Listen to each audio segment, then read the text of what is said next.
His Divine Grace A.C. Bhakti Swami Srila Prabhupada ki jai. Shri Panchatatma ki jai. Gaura Pramana. All glories to the assembled devotees. All glories to the assembled devotees. All glories to the assembled devotees. All glories to Shri Guru and Gaura.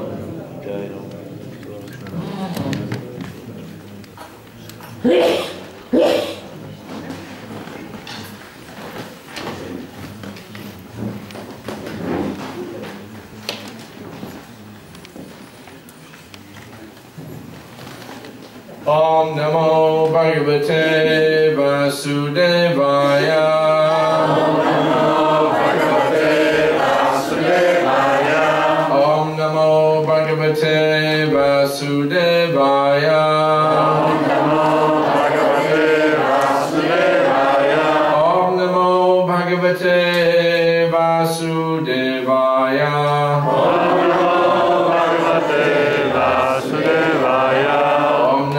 Bhagavate Vasudevaya. Om Namo Bhagavate Vasudevaya. Hare Krishna. Hare Krishna. Srila Prabhupada ki jai. Alright, so this is the last session of Srila Prabhupada, the Living Bhagavatam. And we're doing the topic of the art of managing today. Sounds a bit boring, but it's not. At least everybody's in management. You're either being managed or you're managing somebody else, or a combination of the two. So it's important for us to know what Prabhupada considered to be good management, what the principles of good management are. So today we'll probably get through some of the background stuff and maybe onto some of the itemized topics. What I've done is I've taken a few quotes that I found here and there and tried to put a composite picture together of the general principles of management, and then I've got a list of about 9 different aspects of management and try to give some examples from that. So we'll start with the general overview. There's a nice letter that Prabhupada wrote to Rudra and Radhika in February of 1972, where they were preaching in Wisconsin, Madison, Wisconsin, and Prabhupada sends them a fairly lengthy reply. I don't have their letter that they sent to Prabhupada, but you can kind of pick up what the topic was or the context was. And Prabhupada says, my only point is that simultaneously we must increase our literature production and build Mayapur temple. So this is in February of 1972.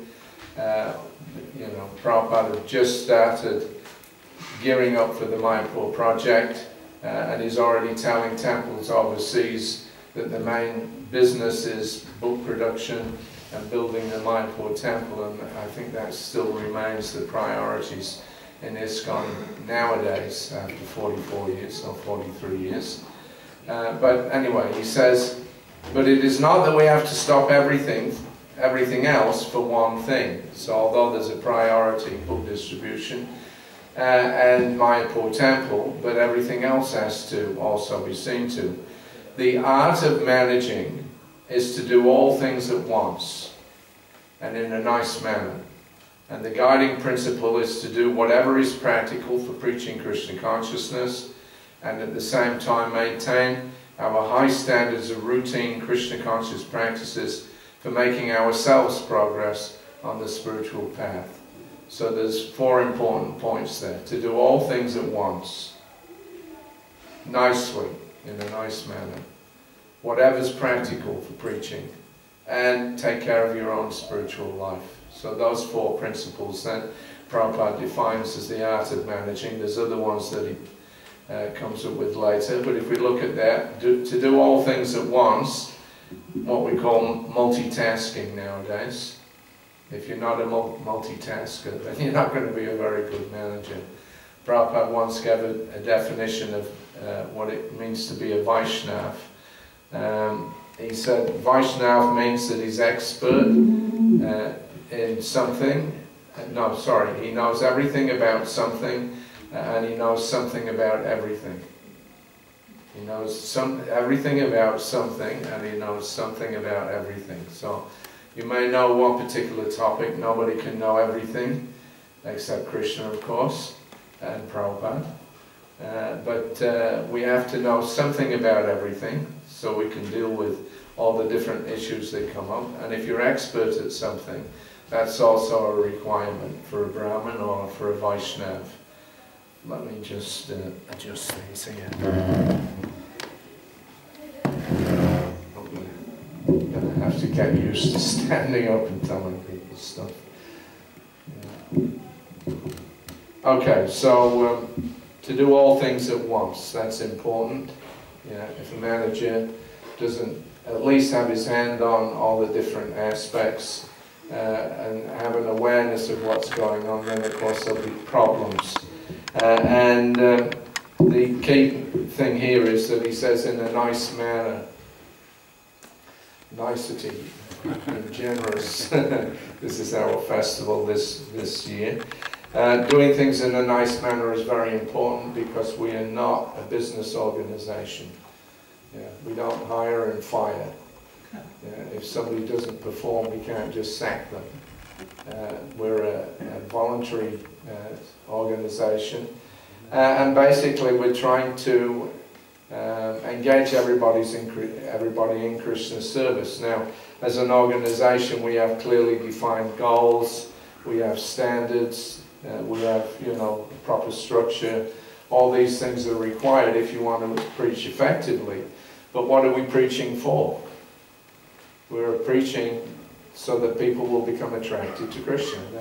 And then when they come forward, having understood something, then we have to try to engage them. That's it. That's our whole business. Yeah. So although we have set goals, like external goals, but internally what's really going on is that Krishna has appeared all over the world in his different many forms, especially his Archamurti form. And he's calling now that all the living entities should come back to him. That's Lord Chaitanya's movement. He's calling the living entities to come and return to him and enjoy with him. So what we're doing as managers is acting on behalf of Lord Chaitanya, behalf of the deities, to extend that call or to carry that call to the living entities, to all the fallen conditioned souls. And give them the opportunity to get engaged in Krishna's service. So whether they come along and they're very expert at something or whether they don't know anything, it doesn't matter. The principle is the same. A manager is giving an opportunity to that person to render some service, and that will purify them. So all of that is done in a spirit of goodwill. Yeah, we were talking the other day about peace and goodwill. So goodwill, and this morning it was mentioned also, goodwill towards other living beings. We've been covering this in the Bhagavatam classes in the last few days, even the ants, even the snakes, whatever they may be. But every living being is a part and parcel of Krishna, and a Vaishnava's desire is to relieve them of the burden of repeated birth and death in whatever species they may be in. So to do that, you need some methodology, some structure, just like Prabhupada, when he started preaching in New York, because he himself was nicely situated, no difficulty there. But as a natural consequence of his going out and spreading the message of the Bhagavatam, spreading the message of Lord Chaitanya, people were attracted. And the consequence is then that we have to do something with those people. Yeah, you can't just leave them hanging. Now we've told you something, goodbye. Fine, figure it out for yourself. They're not going to do that. You have to then prepare some system by which they can methodically be engaged, and that system has to be able to grow. Prabhupada was a genius in setting up ISKCON. He set up a structure which actually can grow unlimitedly. It doesn't matter how many people come along, we can accommodate that and find somewhere, somehow, so that they can be engaged in Krishna's service. So that then, you know, is this well-wishing aspect. You're ever well-wisher. Nitya Svadika, Siddhanta Saraswati, Pranavanos. We got a sample of Lord Bhakti Siddhanta Saraswati's letters, a few, and he signs them Nitya Svadika, Siddhanta Saraswati, Nitya and Ashirvad. Yeah. So Nitya means eternal, Ashirvads means blessings. Yeah. In India everybody comes, please, Ashirvads, you know. So Nitya Ashirvad means literally you're ever well-wisher. I am giving you well-wishes. Am I correct or not? He's the expert, he's the linguist here. But that's where Prabhupada got the phrase, I am your ever well-wisher. Yeah, it's literally from his spiritual master's own signature.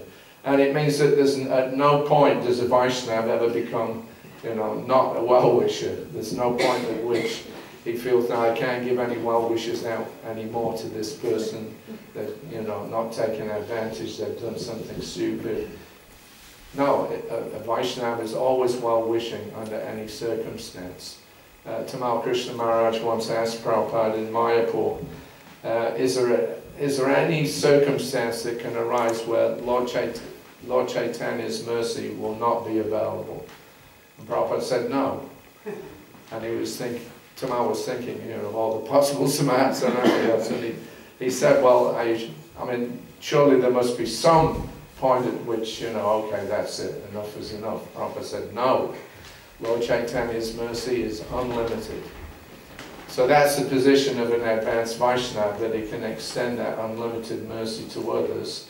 That's well wishes, yeah, that's doing things in a nice manner, you know, engaging people, no matter who they are, where they've come from, what backgrounds they have, what abilities they have or don't have, Sudra, Vaishya, Kshatriya, Brahmana, or outside all the caste systems, Chandalas, dog-eaters, Malachas, Yavanas, that's what we were. But Prabhupada had an intention, a goodwill intent towards us, and therefore he created a structure, a managerial structure, to offer us the opportunity to be engaged in Krishna's service.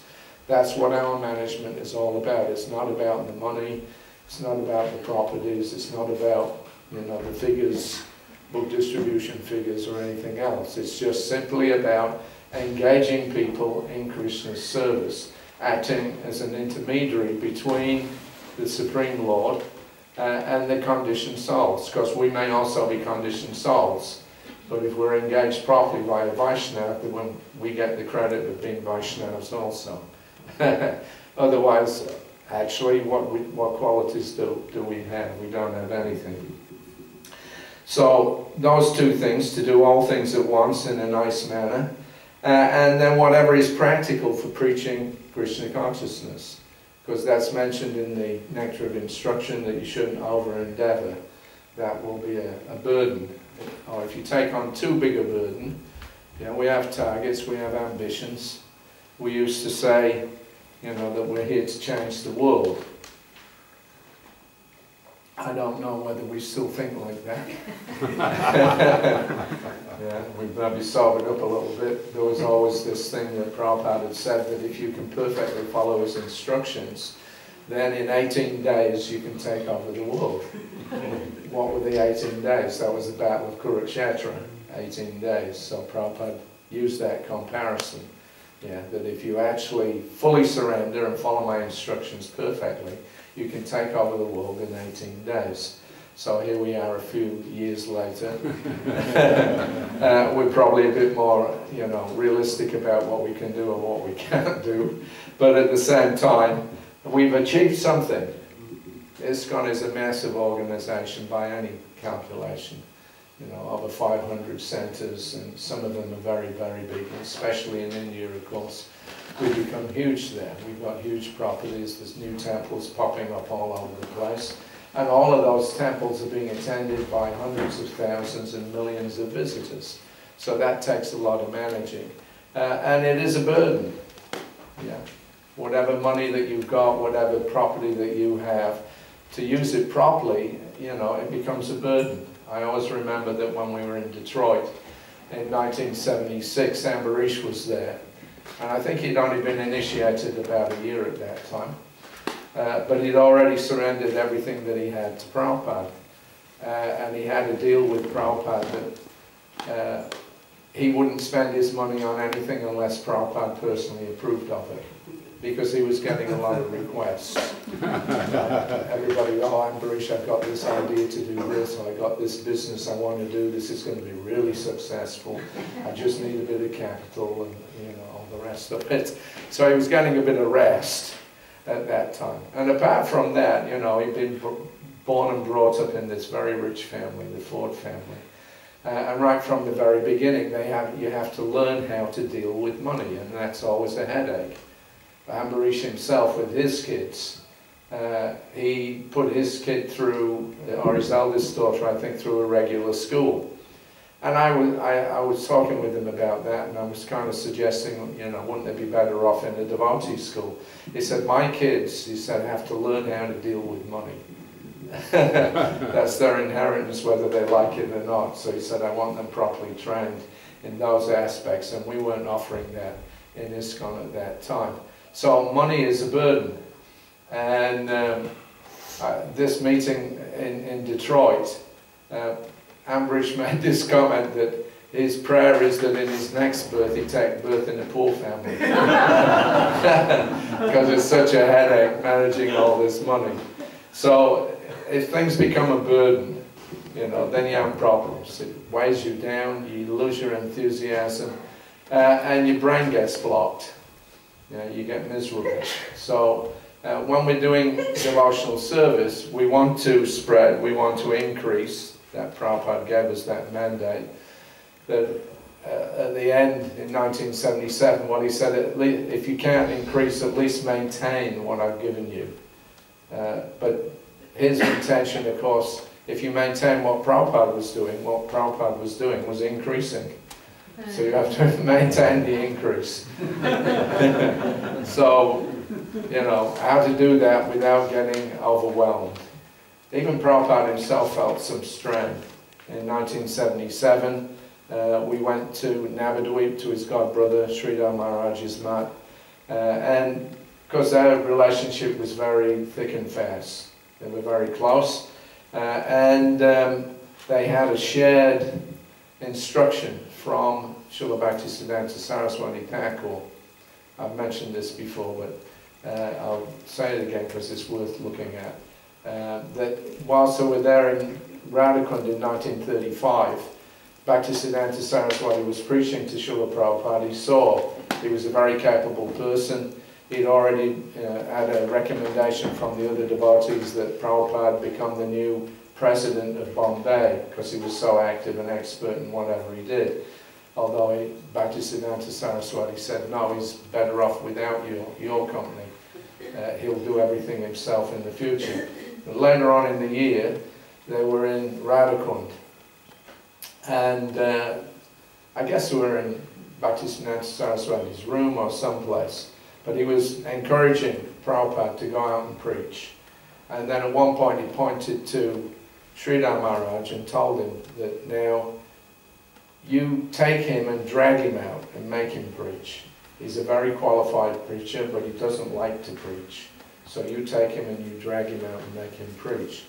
So when Prabhupada went to Nambadweep in 1977, we went for a half-day visit to Sridhar Maharaj's mat, and he was telling him about all the things that were happening, all the millions of books that were going out, about the New York Rath Yatra that we just had a few months before, you know, this huge festival right down the most important street that Prabhupada said in the world, Fifth Avenue, and how many temples there were all over the world. And then Prabhupada made this comment that he said, actually, you know, this is more than one man can do. He said, I need help, so why don't you come and live with me in Mayapur? You can be the president, and you know, you can share some of this burden, and I'll have somebody I can talk with and discuss. So even Prabhupada himself, you know, was feeling burdened.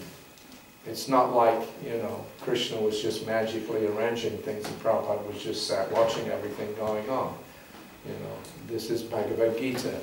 Arjuna was assured of victory if he followed Krishna's instructions.